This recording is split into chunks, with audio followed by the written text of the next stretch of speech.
Hello friends, it is Stasia and welcome back to my channel.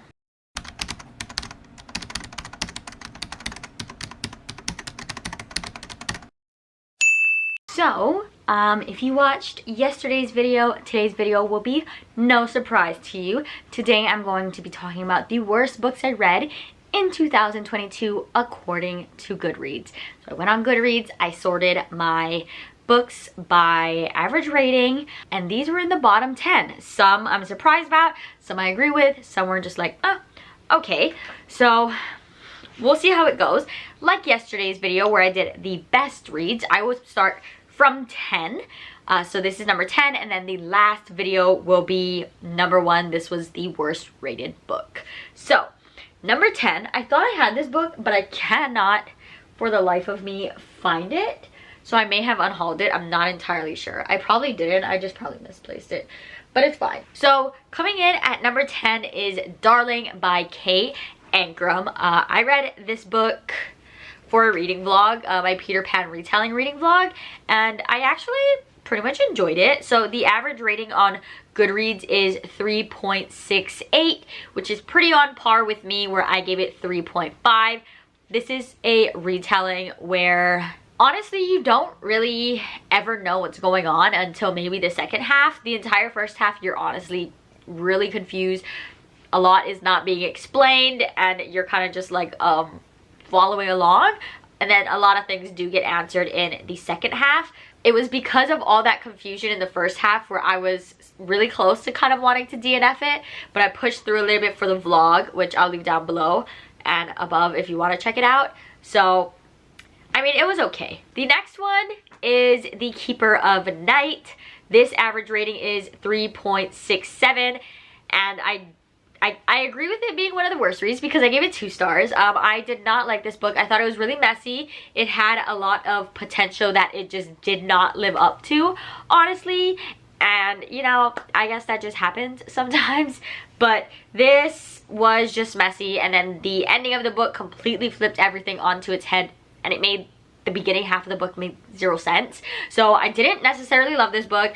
Could have been better. I was looking forward to it because it had it was the main character, I believe, was like half Japanese or like half American. She was half human and half Shinigami, which I thought was super interesting, but it just didn't work for me for some reason.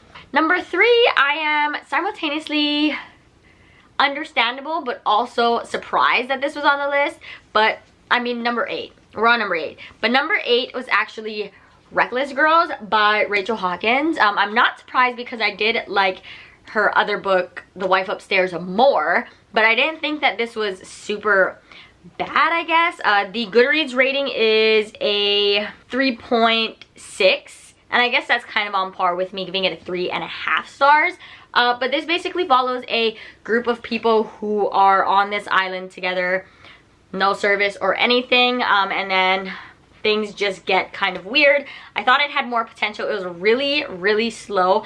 Like the first 75% was literally just them hanging out, and I wanted more, like just more to it. Most of it was pretty boring, and I just wanted them to give me more, but then it wasn't until the end where things started to pop off, so that's fine. The next one I am not surprised about, but I'm sad about. So coming in at number 7 is The House Across the Lake by Riley Sager. I have an entire vlog for this, but the rating here is a 3.59, and I gave it a 4.5 stars. I know people didn't like this book, which is understandable, but it's also not because I really enjoyed this book. The only reason it wasn't a 5-star for me was because it got a bit repetitive a lot of the times. Like my tabs are just him saying the same word over and over again, because I know that a lot of people were bothered by that, so I looked out for it. But overall, I really liked it. I thought it was so twisty. It kept me on my toes. I loved how everything went down. I loved the twist. I thoroughly enjoyed it, and a lot of people didn't, which I understand, but I don't because I loved it. So it is what it is. Coming in at number 6 is The Ones We're Meant to Find. This has an average rating of 3.58, and I gave this a 3 star, so kind of understand. With this book, it's following two sisters who were separated somehow. Like something happens and they're separated and they're trying to find their way back to each other, but they don't know what happened. They don't know where they are or actually what's going on. I thought this book was extremely confusing. I thought it was multiple timelines. I still don't know if it was multiple timelines or what exactly was going on, but I thought it had more potential. I was excited for the sister aspect, but for me it just didn't really live up to anything. It was pretty boring. It got very repetitive, especially since one of the sisters were living on an island. Like there's only so much you can do when you're trapped on an island, so it got very repetitive in that way. So it wasn't like bad. I gave it 3 stars. It just wasn't super memorable for me, I guess. Coming in at number 5, we have Darling Girl. This has an average rating on Goodreads of 3.51, and I gave it a 3 star, so I guess it fits. This is a Peter Pan retelling where we follow Holly, who is the granddaughter of Wendy. So Holly has a daughter named Eden, but she went through some like medical stuff. So basically this entire book is just following Holly trying to find her daughter Eden, and I wish we kind of got more of Peter Pan.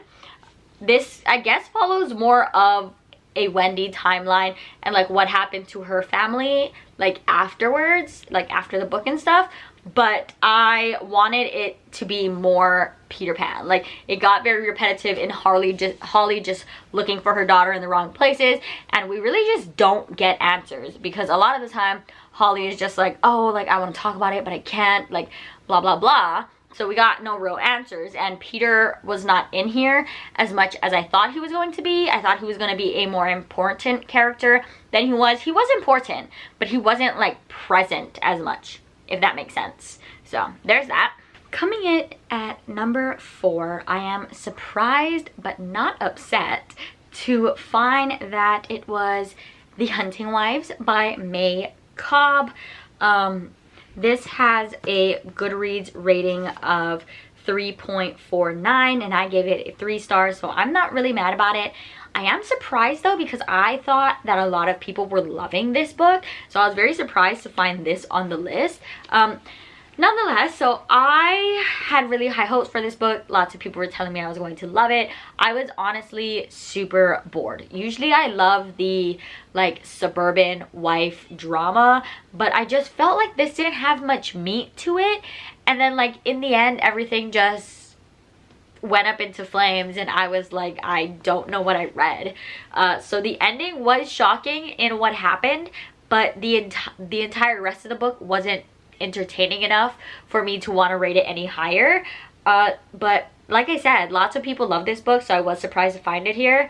Either way, it was fine for me. Number 3 is another book I'm not mad about, and that is The Ballerinas. This has an average rating of 3.45, and I gave this book 2 stars, so I thought they were still a little generous. I've talked about this book before. I was not a big fan of this book. I thought it was marketed wrong. A lot of people said it was like a thriller, and it very much was not. Most of this book was boring because I was looking for a thriller, but instead I got like 70-80% of just like a normal contemporary literary sort of story about these girls who used to be ballet dancers and kind of rekindle years down the road after they used to dance together.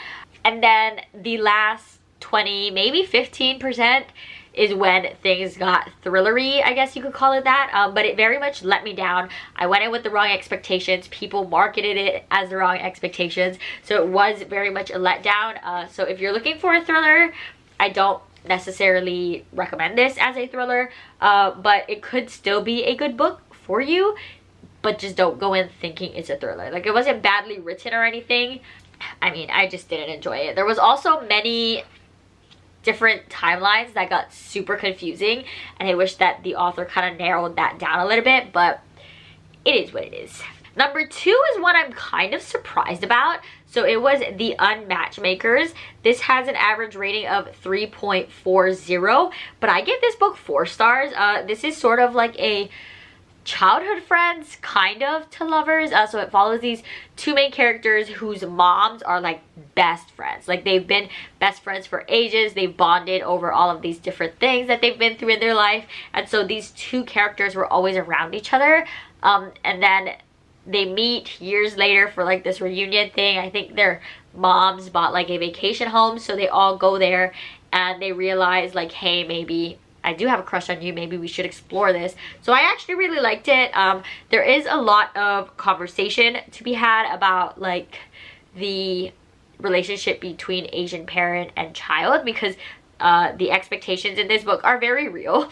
So this is an Asian family, so you could see the relationship between the mom and the daughter and how it's kind of like high expectations and the daughter isn't really like here for that. So I thought it was a good book, but apparently it's not that popular.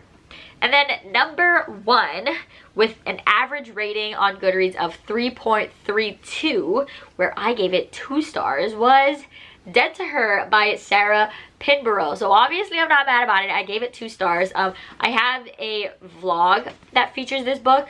All in all, I felt like this book could have done something, but it didn't. It very much is just like girl marries rich. She doesn't necessarily fit in, but it wasn't all that entertaining. And the plot twists were kind of weird, and the way that, it's just the way things worked out that I can't really say because they're spoilers, that led me to not really care for this book. This book I was just dragging through, when Behind Her Eyes by the same author I absolutely loved. So I mean, it's fine. And that is it for all of the worst books according to Goodreads, most of which I tend to agree with, which was very surprising, but you know, nice. So yeah, that's all I have for you guys today. You can like, comment, and subscribe down below if you'd like. All of my socials, follow me anywhere else, are in the description as always. I hope you enjoyed, and I'll see you in the next one. Bye!